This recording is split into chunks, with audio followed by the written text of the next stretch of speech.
नवापूर तालुक्यातील विसरवाडी येथील तरुण सईद शाह चिराग शाह वय 32 हा बेपत्ता झाला होता। पोलिसांकडून शोध सुरू असताना दिनांक 11 जानेवारी रोजी कोंडाईबारी गावातील गुरे चारणाऱ्यांना कोंडाईबारी घाटातील 30 फूट दरीत मृतदेह दिसून आला। तरुणाच्या तोंडावर काळ्या रुमालाने बांधलेले, हातपायाला सफेद रंगाच्या दोराने बांधलेले दिसल्याने त्यांनी ताबडतोब या घटनेची माहिती साक्री पोलीस ठाण्यात दिली। घटनास्थळी साक्री पोलीस ठाण्याचे सहाय्यक पोलीस निरीक्षक जयेश खलाणे व पोलीस कर्मचाऱ्यांनी भेट दिली।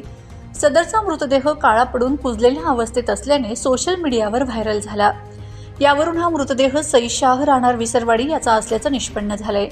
बेपत्ता असलेल्या तरुणाचा खून करण्यात आल्याची शक्यता साक्री पोलिसांनी वर्तवली आहे। सईद शाह हा तरुण विसरवाडी येथे दुचाकी दुरुस्ती काम करत होता। त्याचा खून कोणी केला याबाबत साक्री पोलीस आणि स्थानिक गुन्हे अन्वेषण शाखेकडून मारेकऱ्यांचा कसून शोध घेण्यात येतो आहे। साक्री पोलीस ठाण्यात खुनाचा गुन्हा दाखल करण्यात आला असून मारेकऱ्यांना त्वरित शोधून कठोर शिक्षा करण्यात यावी अशी मागणी मयताच्या कुटुंबाकडून होत आहे।